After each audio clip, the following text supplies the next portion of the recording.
మీ voter list మీకు వచ్చింది, ఏ ఊర్లో ఎన్ని ఓట్లు ఉన్నాయి మీకు ఇచ్చిండ్రు. మీరు మీ ఊర్లో ఉండే ఓట్లల్లా ఒక్క ఓటర్నే ఎక్కువ తెచ్చే బాధ్యత మీది. ఇవాళ నిజంగా చెప్తున్నా, ఇందాక దయాకర్ అన్న కూడా అదే అన్నాడు, ఎవరిని కదిలిచ్చినా అబ్బో గాయనకైతే ఏమే అంటుడట. మరి ఎవరు ఉన్నారా అంటే మంచోడు ఉన్నాడు, బుద్ధిమంతుడు రాకేష్ రెడ్డి అంటారు. కానీ అడగకపోతే తప్పవుతుంది. అడగంది అమ్మాయినా అన్నం పెట్టదంటారు.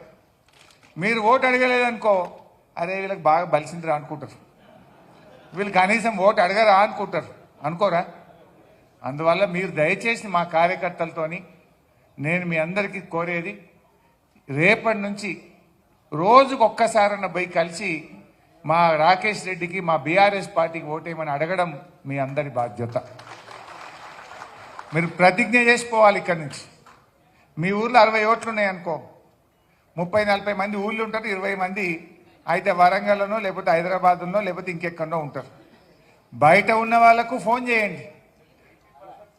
వాళ్ళ బంధువులు ఎవరన్నా ఉంటే, ఇంట్లో భార్యో బిడ్డో తండ్రో ఉంటే తండ్రితో కొడుకు ఫోన్ చేయించండి, భార్యతో భర్తకు ఫోన్ చేయించి, ఇగో బీఆర్ఎస్ వాళ్ళు వచ్చారు, రాకేష్ రెడ్డికి ఓటేయమంటున్నారు, వెయ్యాలని చెప్పి మీరు చెప్పించేదాకా వాళ్ళను ఒప్పించండి, వాళ్ళ మనసును గెలిచే ప్రయత్నం చేయండి. ఈ 4 రోజులు మాత్రం తప్పకుండా ప్రతి ఓటర్ను మీరు కలవాలని కార్యకర్తలు నేను కోరుతా ఉన్నా. ఇది నిజంగా అన్ని నియోజకవర్గాల కంటే వర్ధన్నపేటకు ఇంకా చాలా చాలా ముఖ్యం.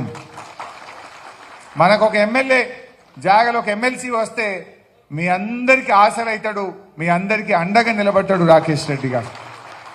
అందులో మీరు గట్టిగా పట్టుబట్టాలి.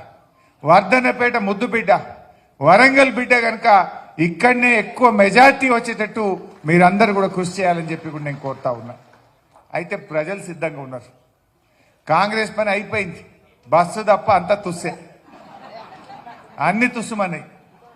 ఎవరిని కదిలిచ్చినా బాధనే ఉన్నది. విద్యార్థులకు మోసం, నిరుద్యోగులకు మోసం, ఉద్యోగులకు మోసం, ఉపాధ్యాయులకు మోసం, అందరినీ మోసం చేసింది కాంగ్రెస్ పార్టీ. ఒక్క హామీ కూడా అమలు కాలేదు. అబద్ధాలు చెప్పి మాయమాటలు చెప్పి 6 నెలలనే అభాస్పాలైపోయింది కాంగ్రెస్ పార్టీ. మీరు పోయి కలవండి, ఎవరిని కదిలిచ్చినా కాంగ్రెస్ని తిడతా ఉన్నారు. ఏం చెప్పిండ్రు విద్యార్థులకు? 5 లక్షల భరోసా కార్డు ఇస్తామన్నారు. బాండ్ పేపర్ మీద రాసిచ్చిండ్రు. 100 రోజుల్లో 6 గ్యారంటీలు అమలు చేస్తామన్నారు. 100 పోయి 180 రోజులకు వచ్చింది. అయినా గ్యారంటీలు అమలు పత్తలేదు. అబద్ధాలు మాట్లాడుతున్నారు. 6 అయిపోయినాయి అంటున్నారు. అయినాయా? మొదటి హామీ, ఇగో మా అక్క చెల్లెలు కనబడుతున్నారు, గ్రాడ్యుయేట్ అక్కా చెల్లెలు, చదువుకున్న వాళ్ళు. ఏం చెప్పింది చెల్లె మీకు? మహాలక్ష్మి 1వ తారీఖు నాడు జీతం పడ్డట్టు 2500 బ్యాంకులు వేస్తామన్నారు. పడ్డాయా చెల్లె ఎవరికన్నా? ఇవాళ మహిళలకు మహాలక్ష్మి పేరు మీద మహా మోసం చేసింది కాంగ్రెస్ పార్టీ. అంటే మొదటిది మోసం. రెండవది ఏం చెప్పిండ్రు? రైతులకు 7500 రైతు భరోసా, 2 లక్షల రుణమాఫీ, వడ్లకు బోనస్, కౌలు రైతులకు 15000, వ్యవసాయ కూలీలకు 12000. ఇవన్నీ కలిపి 2వ హామీ. ఇందులో ఒక్కటన్నా అయిందా? రైతులకు మోసం. మూడవది 250 గజాల ఇంటి స్థలం కట్టుకున్నోనికల్లా డబుల్ బెడ్రూమ్ ఇల్లు. ఒక్కటన్నా వచ్చినాదే వర్ధన్నపేటలో? మూడవది మోసం. 4వది, ఇగో అవ్వాని పింఛన్ ఎంత? 2000 బిడ్డ అన్నది. ఇగో మా కాంగ్రెస్ గవర్నమెంట్ వస్తుంది, డిసెంబర్లో 4000 పింఛన్ ఇస్తా అన్నాడు. వచ్చినాయా అవ్వ? ఎవరికన్నా వచ్చినాయా? 4వది చేయూత మోసం. 5వది విద్యార్థులకు 5 లక్షల భరోసా కార్డు అన్నారు. ఆడపిల్లలకు స్కూటీలు అన్నారు.